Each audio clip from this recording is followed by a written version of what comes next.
Hello, my name is Vinit. I am the student of ICT in BTech at the DA-IICT Gandhinagar. I am presenting my research work on maths in multimedia video compression as a part of our discrete mathematics project. We would like to thank Professor Manish K Gupta and Professor Manoj K Raut for helping us throughout the project. Now, starting with our project, first part is the introduction about what is our project. Our project is on data compression, which includes video and audio compression. And we have chosen MPEG 4 format as it supports almost all video and audio type files, and it can open all the files like MPEG, MP4, and that all. Now, from what we have got the idea about this project. The raw video which we take on camera is about 60 GB per hour, and it is very much tough to transfer it to different devices in slow time. So we use this MPEG 4, which is the container, and it supports almost all video and audio formats, and it contains some codecs with the help of which there is some compression in video and audio formats. Now going to the process of compression. What is the working process of MPEG 4? First, we have to differentiate the three types of frames: I frame, B frame, and P frame for video compression. Now, what are these I frame, P frame, and B frame? For example, in any video, there is a term called frame rate. For example, if a video is of 60 seconds and it contains 60 different frames, we have basic idea that not all the 60 frames are different, but some are similar with minute changes.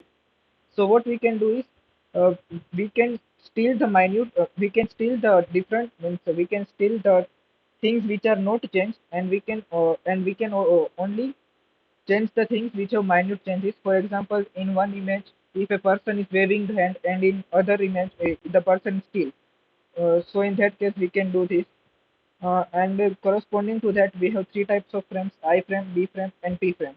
The I frames are the key frames which do not have any relation to the previous frame or its corresponding succeeding frame. The second type of frame is the P frame, which holds only the changes in the image from the previous frame and the current frame in which we are working. The third type of frame is known as B frame, which is also known as bidirectional frame, which saves the information about the preceding frame and also about the current frame and also about the successive frame. So discussing in detail the compression in all these three formats, starting with compression in iframe. First, when we take the raw image, it is passed as an input to color space converter, which would be the first block in our compression process, in which if the color channel is RGB, which is also known as red, green, and blue. Basically, it occupies more space, so this color space converter converts it to another color channel, which is known as YCB and CR, for better image representation and vision. The second step is the DCT, which is known as discrete cosine transform. In discrete cosine transform, we get an input in the form of image whose size, in the form of the matrix of the image whose size is n cross n, where n is the pixel of the image. And to calculate the DCT matrix, we have the following formula: V is equal to CU C transpose, where there are different formulas for C. And U is the input matrix that we get in the input of DCT. So, seeing to the formula, I have written the different formulas for the output of the DCT and the value for the C matrix. And the value of alpha 0 is always 1 upon root n, and alpha k is root 2 by root n. So corresponding to that, we can calculate the different output of the DCT matrix. For example, I have taken one example in which the input matrix is given and we have to calculate the output matrix. So you can see that we have applied the same formula: V is equal to CU C transpose. So calculating on the basis of this formula, I have got the output of the DCT, discrete cosine transform, which compresses the input image. So this in compressed input image in the form of matrix is passed to another block known as the quantization block. In the quantization block, it is a lossless compression technique. Basically, it is a lossless, so there is not much loss of the means not much loss of the data. Or we can say there is much negligible loss of the data. In this matrix, for example, the output of the DCT is the given matrix. So for a corresponding for every different color channel, like for RGB color channel, we have one quantization matrix. For YCBCR color channel, we have one quantization matrix, which is a fixed matrix. So for RGB matrix, I have given the corresponding quantization matrix, and in this quantization process, we get the output of the matrix as the division of the input of TCT by the common quantization matrix of the corresponding element. And we have to do the round off of the value. So we can see the quantization matrix, which is the result of V by U.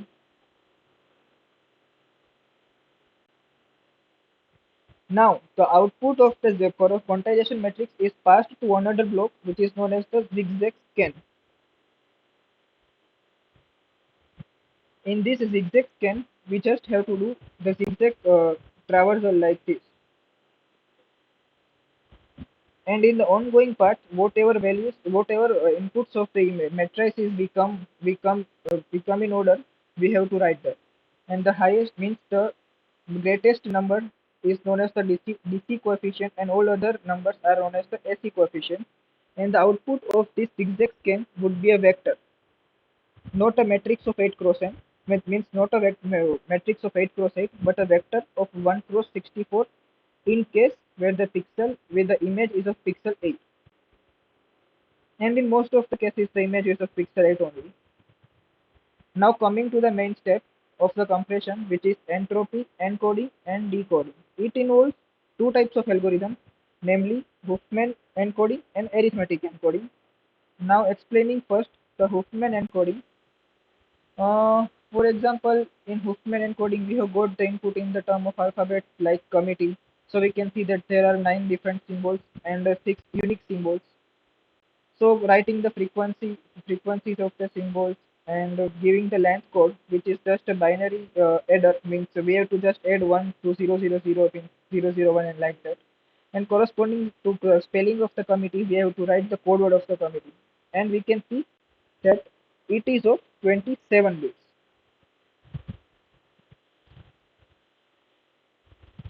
Now we're going to do the encoding of the Huffman. So in corresponding to the above table, we have to write the unique symbols and their probability, and then we have to construct the tree as per the Huffman encoding algorithm. So after constructing the tree, we have to write the code word. For example, the code word for M is 01. The code word of C is 110, and corresponding to that, we have to write the different code words, and we would get an output code word from the spelling of the committee. And we can see that it is of 23 bit, which is the compressed form of 27. Now we have to calculate the efficiency of the Huffman. So it is given by the formula, and after calculating that, the efficiency is about 98% for this process in the case of the committee one. And in most of the cases, it is above 95%. Now coming to arithmetic encoding, it is comparatively the same as the Huffman encoding.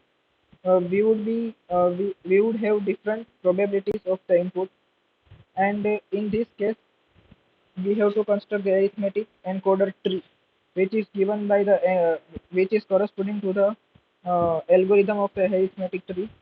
So after constructing that, and the range between the two numbers is given by lower limit in case this is 0 plus probability of the alphabet which we have zoomed in, which is zero point 0.2 probability of a, and the gap between lower limit and the and the upper limit of a, which is 0.2.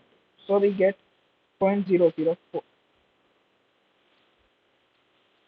So corresponding to that, we have to do the different ranges, and after that, after zooming in the final bit, which is which is D. We get the final output of the arithmetic encoding, which is 0.07096. Now coming to the decoding process. In Huffman decoding, suppose the suppose the output of the Huffman encoding is this, and we have to decode it. So we have to give the string by which we have got the output as like this.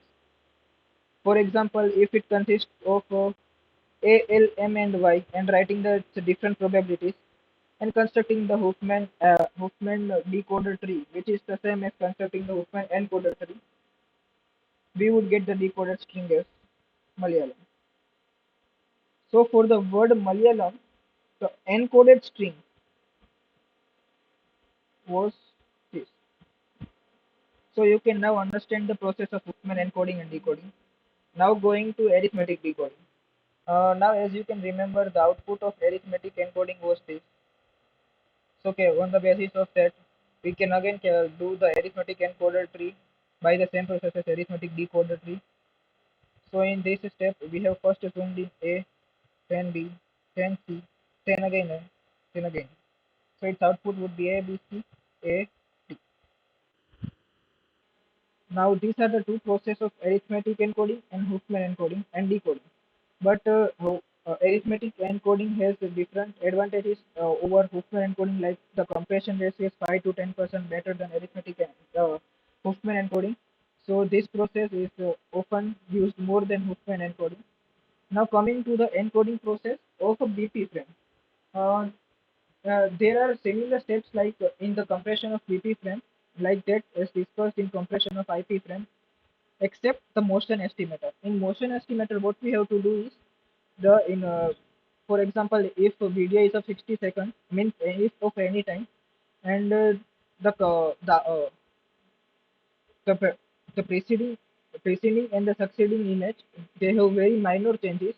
So what we can do, we can fix one image and we can implement the minor changes in that only. So we can save the memory by this process. So this is the work of motion estimator, and this work can be done by two algorithms, namely PEL recursive and block matching.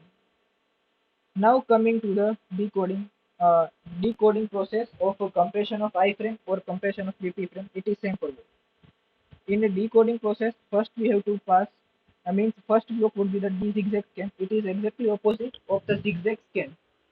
So in this process, the input to the D zigzag scan would be a vector of a 1 cross 64, which it would convert into 8 cross 8. In case where the image is of pixel 8. And we have to do the similar traversal as a zigzag scan. So this 8 cross 8 matrix would be passed as an input to dequantization, uh, and it is exactly opposite of quantization, in which in dequantization we have to multiply the 8 cross 8 matrix with the corresponding matrix of the quantization, with the corresponding elements of the quantization matrix, and the output of dequantization is passed as an input to inverse discrete cosine transform, in which the output would be calculated by the following formula. Considering the example here, from the example of FTCT, we have got the output. I mean, means we have got the C matrix as this, and the output of FTCT was this. So with the help of this, we would calculate the input image. So it is given by C transpose BC. So basically, what we have to do is to multiply these three matrices. So I had done the same thing. I had multiplied the three matrices and given the output. So in this case, the output U of the IDCT is similar as the input of FTCT, but it would not be the case in other cases. Means in this case, I have taken the case in such a way that its output and input would be same for it to, and it would be easier for you to understand. So this is the whole process of compression of video and audio compression. Uh, and there are various other methods too, but MPEG 4, codecs of MPEG 4 is very much familiar, and it is very much easier to implement in MPEG codec 4. So thank you.